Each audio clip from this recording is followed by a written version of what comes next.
தனி தீவில் தத்தளித்த 15 தமிழர்கள் கடவுள் போல் காப்பாற்றிய நயினார் நாகேந்திரன். மிக்சர் சாப்பிடும் திமுக.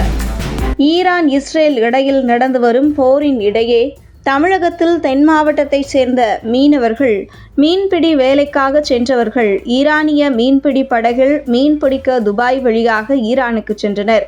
அப்போது ஈரான் மற்றும் இஸ்ரேல் இடையே நடந்த போரின் காரணமாக ஈரானில் உள்ள கிஷ் தீவு, அசலுயே மற்றும் ஷிருயே போன்ற பகுதிகளில் சிக்கி வெளியேற முடியாமல் தவித்து வந்தனர்.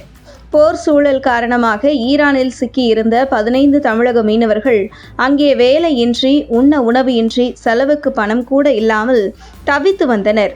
இந்த நிலையில் தமிழக பாஜக தலைவர் நயினார் நாகேந்திரன் ஈரானில் சிக்கி 15 தமிழக மீனவர்கள் தவித்து வரும் தகவல் அறிந்து உடனே அவர்களை மீட்டு தமிழகம் அழைத்து வருவதற்கான வேலைகளில் முழுவீச்சில் இறங்கினார். பிரதமர் நரேந்திர மோடி மற்றும் மத்திய வெளியுறவுத்துறை அமைச்சர் ஜெய்சங்கர் ஆகியோருக்கு கடிதம் எழுதிய தமிழக பாஜக தலைவர் நயினார் நாகேந்திரன் ஈரானில் உண்ண உணவின்றி, வேலையின்றி சிக்கி தவித்து வரும் 15 தமிழக மீனவர்களை மீட்டு தமிழகம் அழைத்து வருவதற்கு நடவடிக்கை எடுக்க வேண்டும் என மத்திய அரசுக்கு கடிதம் மூலம் கடந்த ஜூன் 28ஆம் தேதி கோரிக்கை விடுத்திருந்தார் நயினார் நாகேந்திரன்.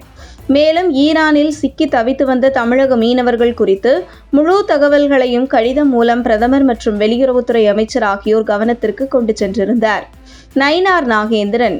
இதனைத் தொடர்ந்து பல நாட்களாக ஈரான் இஸ்ரேல் போரினால் சிக்கி தவித்து வந்த 15 தமிழர்களை அடையாளம் கண்டு பத்திரமாக இந்தியா அழைத்து வருவதற்கான முயற்சியில் தீவிரமாக இறங்கியது மத்திய பாஜக அரசு.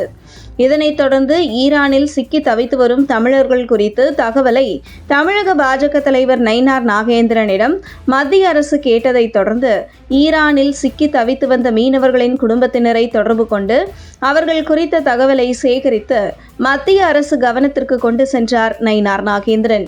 இதனைத் தொடர்ந்து உடனடியாக களத்தில் இறங்கிய வெளியுறவுத்துறை அமைச்சகம் தமிழர்கள் சிக்கி தவித்து வந்த ஈரானில் உள்ள தீவுக்கு இந்திய தூதரக அதிகாரிகளை அனுப்பி வைத்தது.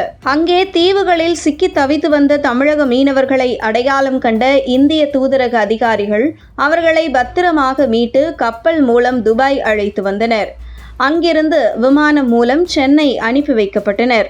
இந்த நிலையில் உண்ண உணவின்றி, வேலையின்றி, கையில் பணமின்றி ஈரானில் தவித்து வந்த தமிழக மீனவர்கள் 15 பேர் பாதுகாப்பாக தாயகம் திரும்ப காரணமாக இருந்த தமிழக பாஜக தலைவர் நயினார் நாகேந்திரனுக்கு பலரும் வாழ்த்துக்களை தெரிவித்து வரும் நிலையில் ஈரானில் சிக்கி தவித்து வந்த 15 தமிழர்களை காப்பாற்ற எந்த நடவடிக்கையும் எடுக்காமல் ஆளும் திமுக அரசு மிக்சர் சாப்பிட்டு கொண்டிருக்கிறதா என்றும் பலரும் தங்கள் கோபத்தை திமுக அரசுக்கு எதிராக பதிவு செய்து வருவது குறிப்பிடத்தக்கது. அதே நேரத்தில் தற்பொழுது 15 தமிழர்களை பத்திரமாக மத்திய பாஜக அரசு மீட்டு வந்தது போன்று மேலும் ஈரானில் சிக்கி இருக்கும் தமிழக மீனவர்களை அடையாளம் கண்டு மீட்டு வருவதற்கான பணிகளில் தீவிரமாக பதிய பாஜக அரசு இறங்கியுள்ள நிலையில் கடந்த காங்கிரஸ் ஆட்சியில் தமிழக மீனவர்கள் இலங்கை கடற்படையால் சுட்டுக் கொல்லப்பட்டு வந்த நிலையில் தற்பொழுது சுமார் 99% குறைந்துள்ளதற்கு காரணம் மத்திய பாஜக அரசின் வெளியுறவு ராஜதந்திரம்தான் என்கிறார்கள் அரசியல் பார்வையாளர்கள்.